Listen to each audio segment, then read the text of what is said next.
पिछले 3 video lectures में जो सेमीकंडक्टर का छोटा सा बचा हुआ पोर्शन था उसको हमने डिस्कस किया, बट इस वीडियो में हम आपके लिए एक फ्रेश और नया चैप्टर लेकर आ रहे हैं, that is magnetic field due to electric current. जैसे मैंने आपको बताया था कि फिजिक्स में वन ऑफ द ब्रांच है इलेक्ट्रोमैग्नेटिज्म, उससे रिलेटेड कुछ चैप्टर हमने ऑलरेडी डिस्कस कर चुके हैं। इलेक्ट्रोस्टैटिक हमारा पढ़ के हुआ है, करंट इलेक्ट्रिसिटी पढ़ के हुआ है। इलेक्ट्रोस्टैटिक में हमने क्या पढ़े थे? इलेक्ट्रोस्टैटिक की study of charges eight rest condition. यहाँ पर हम मूविंग चार्जेस की बात करेंगे क्योंकि रेस्ट कंडीशन वाले चार्ज पर मैग्नेटिक फील्ड का कोई असर नहीं होता। उसी तरह करंट इलेक्ट्रिसिटी में भी हमने मूविंग चार्जेस के बारे में ही बात किए थे। तो सबसे पहले बिफोर स्टार्टिंग दिस चैप्टर, सबसे पहले हमें इस वीडियो लेक्चर में बहुत सारी बेसिक चीजें पढ़ना है जो हमें आगे आने वाले चैप्टर के हर एक पार्ट में काम आने वाली। इसलिए इन चीजों को आपको प्रॉपर्ली नोट डाउन करना है, आपके पास आपके दिमाग में इसको सेव करना है। और इलेक्ट्रोमैग्नेटिज्म वाले जो टॉपिक्स है उसको पढ़ते वक्त थोड़ा सा आपको फील करना है, क्योंकि यहाँ दिखने वाला कुछ नहीं है, यहाँ दिख रहे नहीं है हमें इलेक्ट्रॉन ये जा रहे, तो आपको फील करना है ये जा रहा है इलेक्ट्रॉन, ये आ रहा है इधर से। तो ये थोड़ा सा फीलिंग लाओ, फिजिक्स को फील करो तो आपको फिजिक्स बहुत इजी लगेगा। तो स्टार्ट करते हैं हमारे टॉपिक पे। तो magnetic field due to electric current. सबसे पहले हमें फील्ड क्या होती है ये समझना जरूरी है। वैसे तो मैंने आपको बता चुका हूं, फिर भी आपने ग्रेविटेशन पढ़ा है, ग्रेविटेशन में आपने ग्रेविटेशनल फील्ड पढ़ी थी, इलेक्ट्रोस्टैटिक में आपने इलेक्ट्रिक फील्ड पढ़ी थी। उसी तरह यहाँ पर सबसे पहले हमें what do you mean by the magnetic field. सबसे पहले फील्ड मतलब क्या होता है? फील्ड मींस अ रीजन और area where one can experience the force due to other, यानी एक चीज की वजह से दूसरे के ऊपर फोर्स लगेगा, उस पर्टिकुलर रीजन को, उस पर्टिकुलर स्पेस को हम बोलते हैं फील्ड। तो जैसे कोई बार मैग्नेट रखा है तो उसकी सराउंडिंग का ऐसा कुछ रीजन जहां पर कोई मेटालिक आयरन से बनी हुई कोई चीज को अट्रैक्ट करता होगा, तो उस बार मैग्नेट के सराउंडिंग का एरिया, इस बार मैग्नेट के सपोज सराउंडिंग में इतना एरिया, यहाँ पे मैं कोई पिन रखा था इसके ऊपर फोर्स लगा पा रही हूँ, इस पर्टिकुलर रीजन को हम क्या बोलेंगे? उस मैग्नेट की मैग्नेटिक फील्ड। तो अभी तक तो हमने पढ़े मैग्नेटिज्म में 11th के चैप्टर में कि मैग्नेट की वजह से मैग्नेटिक फील्ड प्रोड्यूस होती है, और हमने पढ़े थे इलेक्ट्रोस्टैटिक में कि इलेक्ट्रिक चार्ज की वजह से इलेक्ट्रिक फील्ड प्रोड्यूस होती है। But in the few years before, सबसे पहली बार हमें ऑर्स्टेड, आपने 10th में भी इसके बारे में पढ़ चुके हैं, हैंस क्रिश्चियन ऑर्स्टेड ने सबसे पहली बार ये डिस्कवर किया था कि कोई करंट कैरिंग कंडक्टर अगर होता है या किसी कंडक्टर में से अगर करंट फ्लो होता है तो कंडक्टर अपने सराउंडिंग में एक मैग्नेटिक फील्ड प्रोड्यूस करेगा। Actually this discovery is accidentally happen. Actually they are performing one experiment, और उस एक्सपेरिमेंट में सपोज हम इमेजिन करते कि एक एक्सपेरिमेंट परफॉर्म कर रहे थे, वो यहाँ पर कोई बैटरी लगी होगी और इस सर्किट में इलेक्ट्रिक करंट फ्लो हो रहा था इस कंडक्टर में, इसके सराउंडिंग में एक मैग्नेटिक नीडल रखी थी। और हमने पढ़ चुके हैं कि मैग्नेटिक नीडल तभी डिफ्लेक्ट होती है जब किसी मैग्नेटिक फोर्स, जब किसी कोई मैग्नेटिक फोर्स उसके ऊपर अप्लाई होता है, या जब हम किसी मैग्नेटिक फील्ड में मैग्नेटिक नीडल को रखेंगे तभी उसमें डिफ्लेक्शन होता है। तो ऑर्स्टेड ने ऑब्जर्व किया कि जब इस कंडक्टर में से करंट फ्लो हो रहा था, that needle shows the deflection. तो डिफ्लेक्शन तभी दिखाएंगे जब वहां पर मैग्नेटिक फील्ड होगी। उन्होंने एक्सपेरिमेंट को सपोज बंद करके देखा, मैग्नेटिक नीडल फिर से एज इट इज जैसी की वैसी होगी। फिर इसके ऊपर उन्होंने नंबर ऑफ ऑब्जर्वेशंस किए, उन्होंने इस करंट की डायरेक्शन को चेंज करके देखा। बैटरी की पोलैरिटी अगर हम चेंज करेंगे तो करंट की डायरेक्शन चेंज होगी। जैसी करंट की डायरेक्शन चेंज हुई, उन्होंने देखा कि इस deflection in the needle also changes, direction of deflection of needle also changes. इसका मतलब क्या? करंट की डायरेक्शन अगर चेंज हो रही तो उसका असर उसके सराउंडिंग में जो मैग्नेटिक फील्ड प्रोड्यूस हो रही उसके डायरेक्शन में भी हो रहा है। साथ ही साथ उन्होंने सपोज फॉर एग्जांपल समझने के लिए हम कहते हैं कि उन्होंने पहले 10 वोल्ट की बैटरी लगाई थी, उसके बाद उन्होंने 20 वोल्ट की बैटरी लगाई। तो जैसे ही उन्होंने वोल्टेज सप्लाई बढ़ेगा हमने ओम्स लॉ में पढ़े, voltage is directly proportional to current, voltage supply बढ़ाएंगे तो करंट बढ़ेगा, और करंट जैसे ही बढ़ा उन्होंने देखा कि जो डिफ्लेक्शन था वो और ज्यादा फास्ट हो गया। तो इन नंबर ऑफ ऑब्जर्वेशन से हमें क्या सीखने को मिला कि सबसे पहली चीज तो इलेक्ट्रिक करंट और current carrying conductor can produce the magnetic field around it. Second one is the direction of magnetic field produced is depend on the direction of current, and third conclusion is what, the strength of magnetic field, यानी magnetic field कितनी ज्यादा strong रहेगी कितनी weak रहेगी, that depends on the magnitude of the current flowing through the conductor। क्या बोला मैंने, Orsted experiment में हमें क्या क्या सीखने को मिला, क्या क्या उन्होंने ऑब्जर्व किया कि अगर किसी कंडक्टर में से करंट फ्लो होता है तो वो अपने सराउंडिंग में मैग्नेटिक फील्ड प्रोड्यूस करेगा। उस मैग्नेटिक फील्ड की डायरेक्शन कैसी होगी वो डिपेंड करेगा कि करंट की डायरेक्शन कैसी है। And third one is the what is the strength of magnetic field, magnetic field कैसी स्ट्रांग रहेगी या वीक रहेगी, depends on the magnitude of the current flowing through that conductor. तो इसके यहाँ पे हमें सबसे पहली बार पता चला था कि इलेक्ट्रिक फील्ड की वजह से, इलेक्ट्रिक करंट की वजह से हम मैग्नेटिक फील्ड को प्रोड्यूस कर सकते हैं। After this experiment, Oersted experiment, most of the scientists, for example Gauss, Faraday, Henry, they showed that the electric field and magnetic field are interrelated with each other, they are depend on each other। और इन दोनों ही electric और magnetic field के बीच का relation आज हमारे day to day life में several practical application में use होता है, जैसे फॉर एग्जांपल मोटर्स हो गया, जनरेटर्स हो गया, यहाँ पे हमने इलेक्ट्रिक और मैग्नेटिक फील्ड के बीच का रिलेशन ही यूज करके ये वर्किंग करते हैं। तो in the exam point of view as well as for the knowledge point of view this chapter is very much important. तो जैसे हमने पढ़ा था कि ऑर्स्टेड ने सबसे पहली बार डिस्कवर किया कि इलेक्ट्रिक फील्ड की वजह से, इलेक्ट्रिक करंट की वजह से मैग्नेटिक फील्ड प्रोड्यूस हो सकती है। तो जैसे हमने इलेक्ट्रोस्टैटिक में पढ़े थे कि इलेक्ट्रिक फील्ड के वजह से या इलेक्ट्रिक चार्ज की वजह से इलेक्ट्रिक फील्ड प्रोड्यूस होती है, and that electric field intensity को हमने लिखा था फोर्स पर यूनिट चार्ज। याद आ रहा होगा आपको, न्यूटन पर कूलम इसका यूनिट था, ऐसा यूनिट इलेक्ट्रिक फील्ड का। उसी तरह मैग्नेटिक फील्ड को हम डिनोट करने वाले हैं बी से, magnetic field is denoted by B, और मैग्नेटिक फील्ड का जो ऐसा यूनिट रहेगा दैट इज, जैसे हमने यहाँ पे नोट डाउन करके रखा आपके लिए, न्यूटन पर एम्पियर मीटर, और वी कैन से टेस्ला और weber per metre square. Mostly tesla या weber per metre square use होता है इसका। ये वेबर पर मीटर स्क्वायर क्यों बना है, जैसे हमने इलेक्ट्रोस्टैटिक में इलेक्ट्रिक फ्लक्स पढ़ा था, electric flux is nothing but it is the dot product of E and A, electric field and area। उसी तरह मैग्नेटिक फील्ड की वजह से भी जो मैग्नेटिक फ्लक्स प्रोड्यूस होगा it is nothing but B into A। so magnetic field B means flux upon area, और हम पढ़ चुके हैं फ्लक्स का यूनिट होता है वेबर और एरिया का यूनिट होता है मीटर स्क्वायर। सो इस तरह से weber per metre square is also one of the ऐसा unit of magnetic field. Magnetic field को हम कन्वर्ट भी कर सकते हैं सीजीएस में। There is one relation, 1 weber per metre square और tesla is equal to 10 to the power 4 gauss. So कई बार हमें न्यूमेरिकल में गॉस में दिया रहेगी वैल्यू, तो हमें उसको एसआई में भी कन्वर्ट करके आना चाहिए, इसलिए ये वाला रिलेशन भी आपको इंपॉर्टेंट है। तब बात करते हैं, आपने 10th में और एक चीज पढ़ी थी magnetic effect of electric current में ही, कि अगर किसी कंडक्टर में से करंट फ्लो हो रहा है, जैसे एक कंडक्टर है और इस कंडक्टर में से करंट फ्लो हो रहा है, तो हमने एक राइट हैंड थंब रूल पढ़ा था। Imagine that this conductor which carries the current held in your right hand and the direction of current is pointing towards your thumb or thumb pointing towards the direction of current. Let us assume current flowing from down to up. So I will point my thumb in the direction of current. This curl finger, ये जो finger curl हो रही है क्या बताती है हमें, उसके सराउंडिंग में प्रोड्यूस होने वाली मैग्नेटिक फील्ड। जैसे फॉर एग्जांपल एक कंडक्टर है, यहाँ से करंट जा रहा है अपवर्ड, तो यहाँ पर मैग्नेटिक फील्ड कैसी होंगी ये समझने के लिए हमें, जैसे करंट जा रहा है, ये हमने राइट हैंड में इसको होल्ड किया, direction of thumb, curve finger.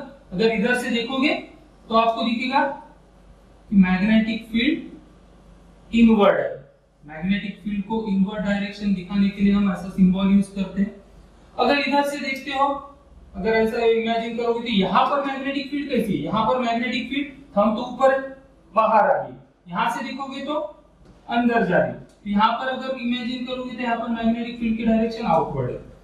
तो इनवर्ड मैग्नेटिक फील्ड को डिनोट करने के लिए ऐसे क्रॉस करके हम सिंबल बनाते हैं, और आउटवर्ड मैग्नेटिक फील्ड को शो करने के लिए हम डॉट और उसके ऊपर एक सर्कल बनाते हैं। This shows the outward direction of magnetic field and this shows the inward direction. तो जैसे हमने अभी बेसिक चीजें पढ़ चुके हैं कि व्हाट इज मैग्नेटिक फील्ड, और इस वजह से इलेक्ट्रिक करंट की वजह से भी हम मैग्नेटिक फील्ड प्रोड्यूस कर सकते हैं। अब बात करते हैं कि जब फील्ड आएगी तो वहां पर फोर्स भी आएगा। जैसे हमने इलेक्ट्रोस्टैटिक में इलेक्ट्रिक फील्ड में इलेक्ट्रिक फोर्स पढ़ा था। किसी इलेक्ट्रिक फील्ड में अगर हम कोई चार्ज रखते हैं तो that electric field will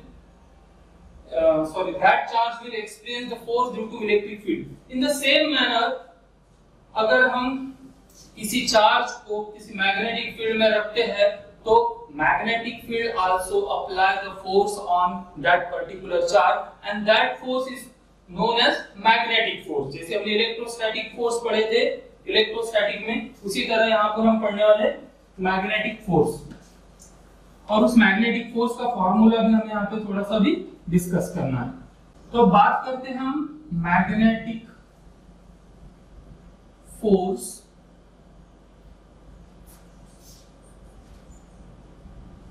let us say Fm on moving charge.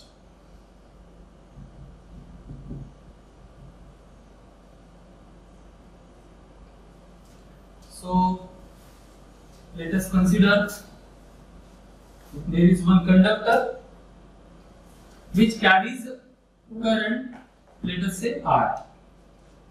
अब हमने अभी पढ़ा कि ऑस्ट्रेलिया में क्या बताया था कि किसी कंडक्टर में से अगर करंट कैरी हो रहा है तो that will produce the magnetic field. और जैसे सपोज यहाँ पर हमने एक करंट कैरिंग कंडक्टर लिया जिसमें से एक I नाम का करंट जा रहा है अपवर्ड डायरेक्शन में, तो इसके सराउंडिंग में क्या प्रोड्यूस हो रही, मैग्नेटिक फील्ड। अब सपोज इस मैग्नेटिक फील्ड में मैंने एक यहाँ पर एक चार्ज अज्यूम कर लिया Q, पॉजिटिव चार्ज अज्यूम कर लिया Q। अब ये चार्ज हमने रखा है रेस्ट पे, तो हमने देखा, हमने यानी साइंटिस्ट लोगों ने ऐसे बहुत सारे ऑब्जर्वेशंस किए, तो उस ऑब्जर्वेशन से समझ में आया कि जब हम किसी मैग्नेटिक फील्ड में चार्ज रेस्ट में रखते हैं तो that charge will not experience any magnetic force. That means magnetic force on a charge which is at rest will be zero. No force act on the charge if the charge is at rest condition in a magnetic field. इसीलिए हमने बोला है कि magnetic force on a moving charge, क्योंकि rest वाले charge पे कोई force नहीं लगने वाला। तो जैसे दूसरी केस लेते हम, सपोज वही कंडक्टर लिए हमने, वहां से करंट प्रोड्यूस हो रहा है, करंट फ्लो हो रहा है। अब करंट फ्लो होगा तो मैग्नेटिक फील्ड प्रोड्यूस होगी, बट अभी हम इस चार्ज को क्या करते हैं, इस क्यूब को हम एक सर्टेन वेलोसिटी से इस फील्ड में मूव करते, लेट अस से वेक्टर v। तो ऐसा देखा गया कि जब चार्ज को हम एक पर्टिकुलर वेलोसिटी से मैग्नेटिक फील्ड में मूव करते, तो जैसे हम इस डायरेक्शन में चार्ज को मूव किए तो देखा गया कि वो चार्ज सीधे न जाते हुए एक पर्टिकुलर डायरेक्शन में डिफ्लेक्ट हो गया। चार्ज इधर जाना चाहिए था but it will deflected in this way। इससे क्या पता चलता है, हमने न्यूटन के सेकंड लॉ में पढ़ा कि कोई भी चीज जिस मोशन में है, जिस पोजीशन में है, वो वैसा ही रहना पसंद करेगी। कब तक, जब तक कि कोई एक्सटर्नल फोर्स उसके ऊपर एक्ट नहीं होता। तो जैसे मैंने इस चार्ज को मूव किया तो हमने क्या देखा, there is a deflection in the charge. तो ये चार्ज में डिफ्लेक्शन किस वजह से हुआ, there must be some force which act on the motion of that charge, और उसी फोर्स को हम बोलते हैं मैग्नेटिक फोर्स। तो जब हम किसी मैग्नेटिक फील्ड में चार्ज को मूव करते हैं तो that magnetic field will exert a force on that moving charge and that force which is known as magnetic force is given by Q into vector V cross vector B. This is the vector form of this magnetic force. इसको हमने जैसे 11th में cross product पढ़ चुके, vector A cross vector B क्या होता है बच्चों, याद करो थोड़ा सा, डॉट प्रोडक्ट और क्रॉस प्रोडक्ट पढ़े थे। तो क्रॉस प्रोडक्ट में हम क्या लिखते थे इसको, A B sin थीटा। उसी तरह हम velocity vector and magnetic field, दो both are the vector quantity, इनके क्रॉस प्रोडक्ट को भी हम ऐसे लिख सकते Q V क्रॉस B, यानी जैसे A क्रॉस B यानी AB sin थीटा होता है, वैसे V क्रॉस B यानी VB sin theta. This formula will give the magnitude of the magnetic force exerted on the charge, moving charge. अब जैसे हमने बोले कि एक बार फिर से थोड़ा सा ध्यान दीजिए आप, जब चार्ज को हमने मैग्नेटिक फील्ड में रेस्ट में रखा था तो उसके ऊपर कोई मैग्नेटिक फोर्स अप्लाई नहीं होता, बट जैसे ही हमने चार्ज को मूव किया in magnetic field, the magnetic field will exert a force on that moving charge. इसका मतलब मैग्नेटिक फील्ड सिर्फ मूविंग चार्ज के ऊपर ही फोर्स लगाती है। बट हमने इलेक्ट्रोस्टैटिक में क्या पढ़ा था, याद करो थोड़ा सा, इलेक्ट्रोस्टैटिक में हमने पढ़ा है किसी इलेक्ट्रिक फील्ड में चार्ज को रेस्ट में रखो या उसको मूव करो। Electric field, electrostatic field moving charge हो या रेस्ट वाला चार्ज हो, दोनों के ऊपर फोर्स लगाती थी, मगर मैग्नेटिक फील्ड सिर्फ मूविंग चार्जेस के ऊपर ही फोर्स अप्लाई कर सकती है। तो फॉर एग्जांपल यहाँ पे जैसे अभी हम तो अज्यूम कर रहे थे कि there will be only magnetic field, suppose हमने यहाँ पर एक इलेक्ट्रिक फील्ड भी रखा, means there is a combination of magnetic field as well as electric field. तो अगर ऐसा होता है तो ये चार्ज जिसके ऊपर मैग्नेटिक फील्ड फोर्स लगा रही, साथ ही साथ इलेक्ट्रिक फील्ड भी उसके ऊपर फोर्स लगाएगी। तो हमने पढ़ चुकी है इलेक्ट्रोस्टैटिक में electric force, electrostatic force expressed by the charge Q dot vector E, या इसी को हम F is equal to Q into E भी लिख सकते हैं मैग्नीट्यूड फॉर्म में। तो जब ये दोनों ही फोर्स है, दोनों ही फील्ड अगर एट अ टाइम एक्ट करती है तो इस चार्ज पे जो लगने वाला टोटल फोर्स रहेगा, इनको अगर हम कंबाइन करते हैं तो हमें रिजल्ट मिलेगा, जो रिजल्टेंट फोर्स रहेगा that is F, resultant force F is equal to vector F is equal to force due to electric field plus force due to magnetic field, जिसको हमने इलेक्ट्रोस्टैटिक फोर्स को क्या लिख सकते हैं, जैसे यहाँ पे लिखा आपके पास Q dot vector E plus Q into vector V cross vector B। आप देख सकते हो यहाँ से Q कॉमन निकाल सकते हो, तो Q in bracket vector E plus vector V cross vector B। This resultant force in presence of both electric as well as magnetic field, this resultant force is known as Lorentz force. इस force को हम बोलते हैं Lorentz force. इसके ऊपर काफी सारे JEE NEET के एग्जाम में भी इसके ऊपर बहुत सारे क्वेश्चंस बनते हैं। क्या in the presence of electric and magnetic field क्या क्या चीज हो सकती है, कब कौन सी फील्ड काम करेगी, कब कौन सा फोर्स किसके ऊपर अप्लाई होगा। तो इसके लिए हम एक स्पेशल लेक्चर बनाएंगे कि in the competitive point of view यहाँ पर क्या क्या चीजें हमें याद रखना और कौन सी चीजें पढ़ना है।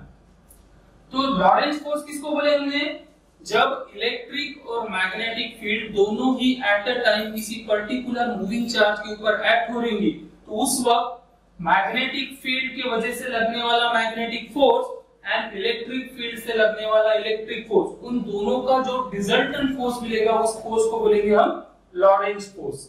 रेडी? अब देखते हैं इसके कॉन्सिक्वेंसेस, यानी इन फोर्सेस के ऊपर कौन सी चीजें काम कर सकती है, कौन सी चीजें इनको अफेक्ट कर सकती है। तो सबसे पहले बात करते हैं हम कॉन्सिक्वेंसेस में, what is the effect of magnetic, sorry, on which factor this magnetic force will depend. जैसे हमने यहाँ पे लिखा है, अगर चार्ज की वैल्यू 0 हो जाए तो, अगर चार्ज 0 हो जाए तो मैग्नेटिक फोर्स भी 0 हो जाएगा। Means when q is equal to 0 means there will be neutral charge, there will be no magnetic force acting on the charge। अब चार्ज ही नहीं तो उसके ऊपर फोर्स भी नहीं लगने वाला, सिंपल सी बात है। दूसरी चीज और कौन सा फैक्टर है, v। अगर velocity of the charged particle is 0 that means charge particle is eight rest condition. और अभी हमने थोड़ी देर पहले डिस्कस किया कि जब भी चार्ज पार्टिकल रेस्ट में रहेगा तो उसके ऊपर कोई भी मैग्नेटिक फोर्स काम नहीं करेगा। Means second factor is the velocity. Whenever the charge particle at rest condition that is velocity of the charge particle is 0 then magnetic field और magnetic force becomes 0। Third factor is magnetic field. अगर वहां पे कोई magnetic field ही नहीं हो तो वहां पे कोई मैग्नेटिक फोर्स कैसे काम कर सकता है। That means in the absence of magnetic field there will be, यानी चार्ज तो मूव कर रहे हैं मगर मैग्नेटिक फील्ड ही नहीं है, तो मैग्नेटिक फील्ड ही नहीं है तो उसकी वजह से कोई मैग्नेटिक फोर्स तो लगने वाला है नहीं। तो सिंपल सी बात है, in the absence of magnetic field there will be no magnetic force acting on the moving charge also. Then next one is the theta. What is this theta, ये चीज अपने बताना होगा। Theta is the angle between this two vector, velocity of the moving charge and this is the magnetic field. Velocity और magnetic field दोनों के बीच का जो एंगल रहेगा, सपोज मैग्नेटिक फील्ड है इधर और चार्ज हमारा इधर मूव हो रहा है, this is the direction of velocity, तो this angle is called as theta. Theta is the angle between magnetic field and velocity vector. तो अगर इस थीटा का भी कुछ इफेक्ट होगा, क्योंकि फॉर्मूले में थीटा दिख रहा है हमें, तो क्या इफेक्ट हो सकता है थीटा का। अगर इस थीटा की वैल्यू 0 डिग्री और theta becomes equal to 180 degree, theta 0 या theta 180 degree means when magnetic field और velocity of moving charge parallel to the magnetic field. When the direction of magnetic field and the direction of velocity are parallel, means theta becomes equal to 0. In that case, if theta is 0, sin theta is 0, and the whole term becomes 0. So, when moving charge move in a direction parallel to the magnetic field, then also Fm becomes 0. Also, when theta is equal to 180 means what? When velocity of moving charge moves in a direction anti-parallel. अगर negative direction क्या बता रहे? They are moving in a anti-parallel direction. तो anti-parallel direction is 180 degree के angle बनेगा और sin 180 is also 0. So in that case also magnetic force act on the charge becomes equal to 0। यानी charge move भी हो मगर उनकी direction इस तरह से होती है तब हमें कोई भी मैग्नेटिक फोर्स नहीं मिलेगा।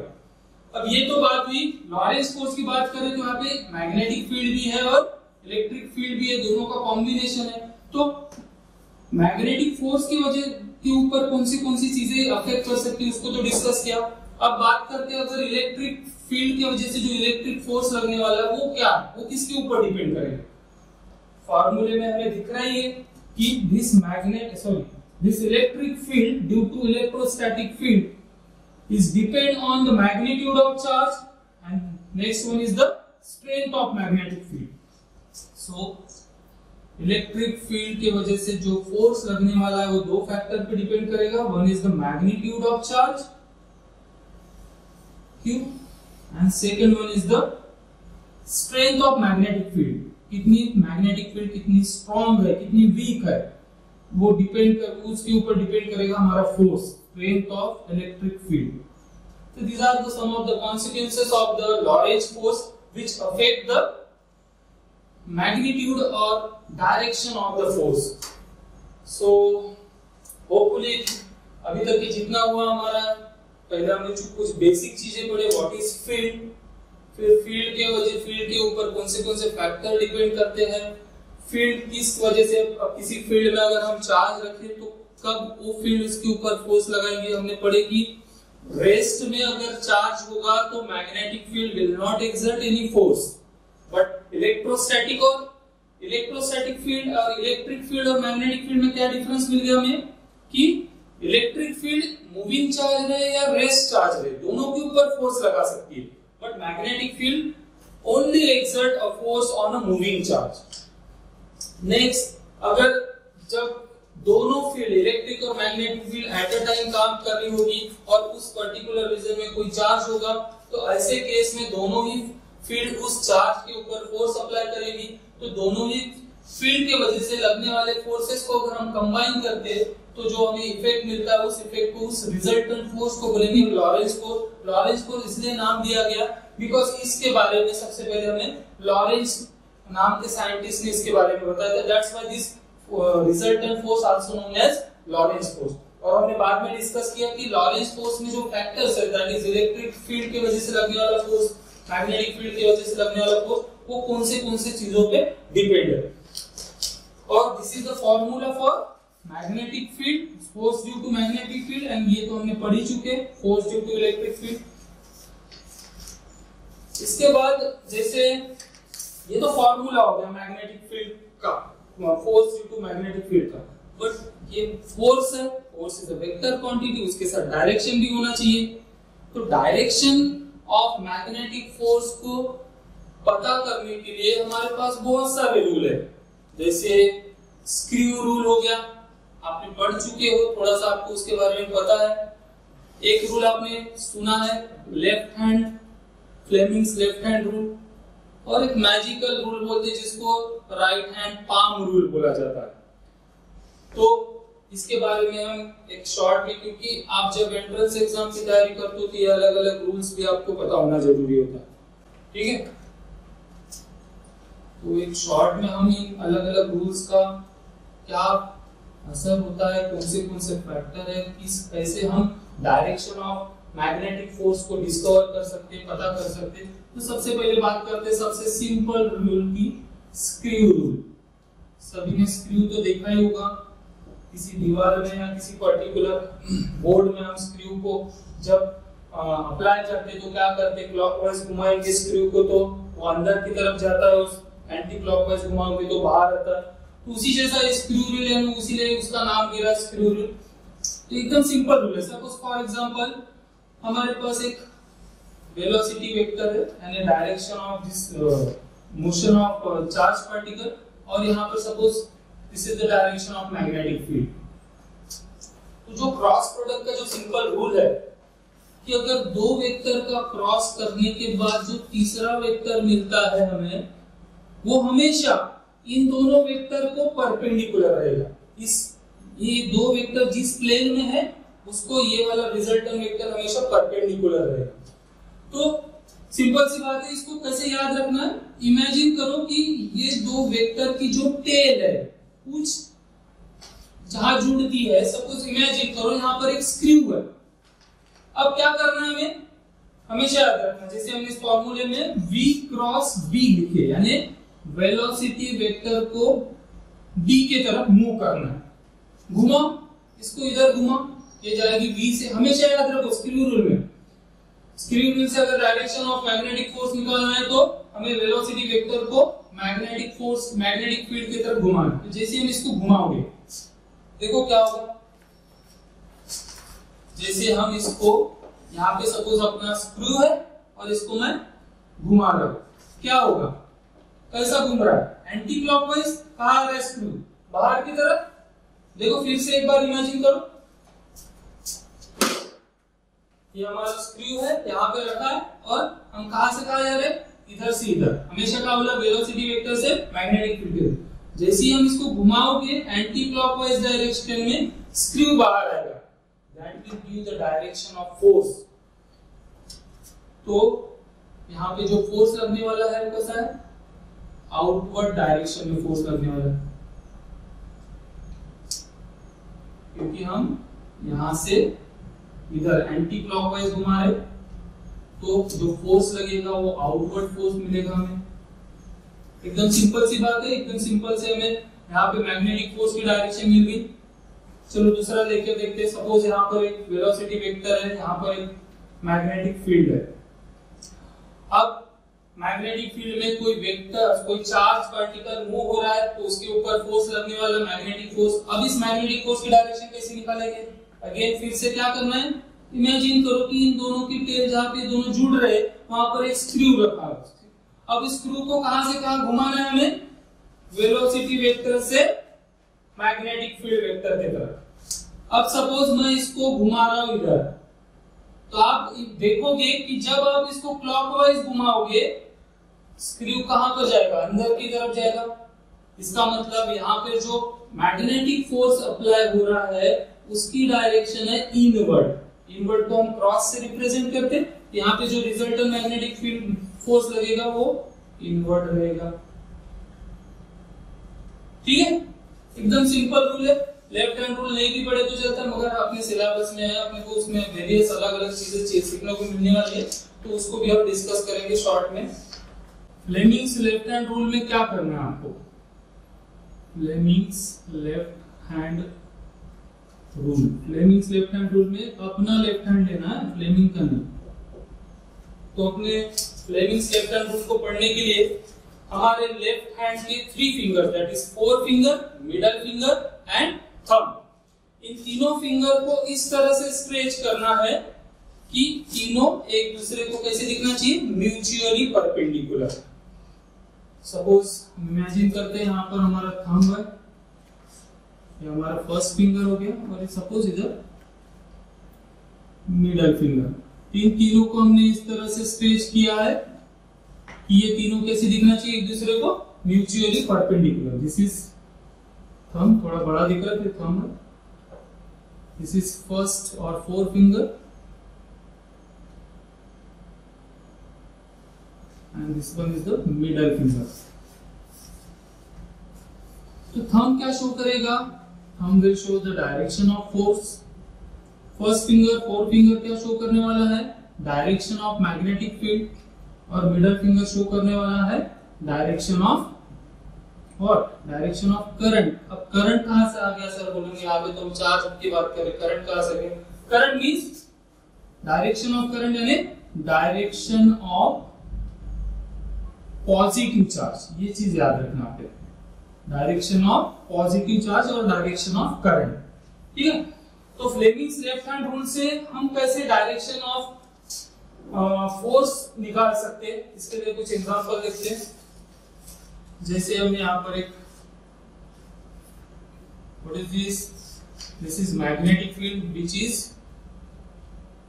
Perpendicular to the plane. Inward direction में ना, क्रॉस दिखा नहीं, इनवर्ड है, ऐसे परपेंडिकुलर टू द प्लेन।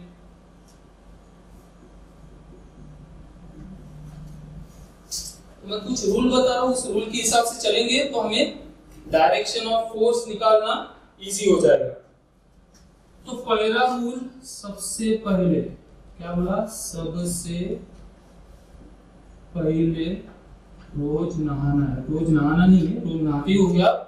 सबसे पहले आपको ये जो फर्स्ट फिंगर है उसको डायरेक्शन ऑफ मैग्नेटिक फील्ड्स के डायरेक्शन में इसको कर लेना है। सबसे पहला काम क्या करना है? हमारा जो फर्स्ट फिंगर 4 फिंगर है उसको डायरेक्शन ऑफ मैग्नेटिक फील्ड की तरफ कर लेना। सपोज यहाँ पे मैं एक चार्ज इमेजिन करता हूँ, पॉजिटिव चार्ज Q, जो इस डायरेक्शन में मूव हो रहा है विद वेलोसिटी, और मैग्नेटिक फील्ड कैसी है? Perpendicular to the plane. अब किसी मैग्नेटिक फील्ड में अगर चार्ज मूव होता है तो it will definitely experience the magnetic force. अब उस फोर्स की डायरेक्शन हमें निकालना है by using Fleming's left hand. तो सबसे पहले क्या करना है बोला? 4 फिंगर को क्या करना है? ये जो 4 फिंगर है हमारा, इसको डायरेक्शन ऑफ मैग्नेटिक फील्ड की तरफ करना है, अलाइन कर देना। दूसरी चीज, दूसरा काम क्या करना है? रोज ब्रश करना। ब्रश करना है तो करती हो गया। दूसरा काम करना है हमारे मिडल फिंगर को डायरेक्शन ऑफ पॉजिटिव चार्ज की तरफ पॉइंट करना है। दूसरा काम करना है, जो मिडल फिंगर है हमारा, इसको डायरेक्शन ऑफ पॉजिटिव चार्ज की तरफ, उसके वेलोसिटी के डायरेक्शन जिस तरह वो मूव हो रहा है उधर कर लेना है। तो थंब अपना काम कर लेगा। थंब क्या बताएगा? Thumb will shows the direction of force. Automatically हमको कुछ करने की जरूरत ही नहीं, थंब अपना काम कर लेगा। बस ये दो काम हम इसी चीज की वजह से हड़बड़ाहट में कभी कभी हमारा आंसर नहीं मिलता। तो चलो देखते हैं यहाँ पर, घर में आप भी ट्राई करके देखो, आपको भी जमेगा। अलग अलग एग्जांपल्स लो और ट्राई करके देखो अपने नोट्स पे, किताब में, आपको भी ये रूल इजीली जम जाएंगे। तो सबसे पहला काम क्या करना है? फर्स्ट 4 फिंगर को क्या करना है? डायरेक्शन ऑफ मैग्नेटिक फील्ड के तरफ कर लेना है। ये होगी हमारी direction of magnetic field, invert direction है। दूसरा काम क्या करना है हमें? मिडल फिंगर को direction of what? Direction of positive charge. तो पॉजिटिव चार्ज किधर मूव हो रहा है? इधर। पहला फिंगर क्या किया मैंने? Direction of magnetic field. Middle finger को direction of direction of motion of the charge, positive charge. तो थंब क्या बता रहा है? सिंपल सी बात है, थंब क्या बताता है हमें? Direction of force. इसके ऊपर जो फोर्स अप्लाई हो रहा है, ऐसा मैंने क्या बोला था, जैसे क्रॉस प्रोडक्ट है, ये तीनों ही quantity, magnetic field, velocity and force, ये तीनों ही एक दूसरे को होना चाहिए परपेंडिकुलर। देखो है कि नहीं? मैग्नेटिक फील्ड की डायरेक्शन है इनवर्ट, फोर्स जा रहा है हमारा इस डायरेक्शन में, सॉरी हमारा चार्ज मूव हो रहा है जस्ट तीन, इससे समझते हमारा magnetic field inward, charge positive charge move हो रहा है इस साइड में, तो फोर्स कहां लग रहा है? अपवर्ड। तो देखिए आप तीनों एक दूसरे को म्यूचुअली परपेंडिकुलर। तो इस तरह से आप कोई भी एग्जांपल लो, direction of magnetic field change करो, direction of moving charge change करो और फोर्स निकाल के देखो, आपको भी जमेगा। ये सिंपल है। और थर्ड जो रूल है, सबसे इजीएस्ट माना जाता है इसको, that is right hand palm rule. Right hand palm rule. अब बात करते हैं हम राइट हैंड पाम रूल की। तो जैसे हमारे राइट हैंड का पाम हमें इमेजिन करना, ये हो गया हमारा थंब, ये हो गया 1 2 3 4 5, ज्यादा हो गई होंगे। ये हमारा पाम नहीं है, ये ऋतिक रोशन का पाम है, इसको 6 होंगे, अपने को 5 ही होंगे होपफुली। तो देखिए यहाँ पे क्या हमें इमेजिन करना है, ये हमारा सपोज राइट हैंड का पाम है। तो ये पाम में जो 4 फिंगर्स है, होपफुली सभी को 4 ही है, किसी को ज्यादा रह सकती है। तो जो हमारे 4 फिंगर्स है, इनको पॉइंट करना है टुवर्ड्स द मैग्नेटिक फील्ड। इधर करना है in the direction of magnetic field, magnetic field के डायरेक्शन में। और इस थंब को कहां पॉइंट करना है हमें? थंब को पॉइंट करना है towards the direction of velocity और towards the direction of motion of again positive charge. Thumb को कहां पे करना है? पॉजिटिव चार्ज के डायरेक्शन में करके देखते हैं। बस लास्ट टॉपिक हमारा ये। तो सबसे पहले इसी पे अप्लाई करके देखते हैं। देखो जो डायरेक्शन हमें फ्लेमिंग लेफ्ट हैंड रूल से मिली, वही डायरेक्शन हमें राइट हैंड पाम रूल से भी मिलती कि नहीं, हम इसको देखते हैं। अभी तक के हमने राइट हैंड पाम का अभी तक के भविष्य देखने के लिए यूज किया था, कितने बच्चे होंगे, कब शादी होंगी, मगर अभी हम इस पाम का यूज करके डायरेक्शन ऑफ मैग्नेटिक फील्ड भी निकाल सकते हैं। कैसे?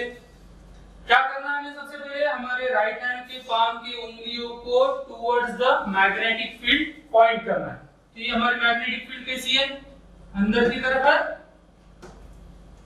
अब क्या करना है? बोला दूसरी चीज, डायरेक्शन ऑफ वेलोसिटी और direction of motion of positive charge की तरफ हमारा थंब पॉइंट करना है। ये कर दिया, समझो थोड़ा सा इसको। ये जा रही है, ये पाम किधर जा रहा है? Towards the direction of magnetic field. Thumb क्या दिखा रहा है? Towards the direction of motion of the positive charge. तो ये जो पाम है, ये कहां जा रहा है? पाम जिस डायरेक्शन में जाएगा वो दिखाएगा डायरेक्शन ऑफ द फोर्स।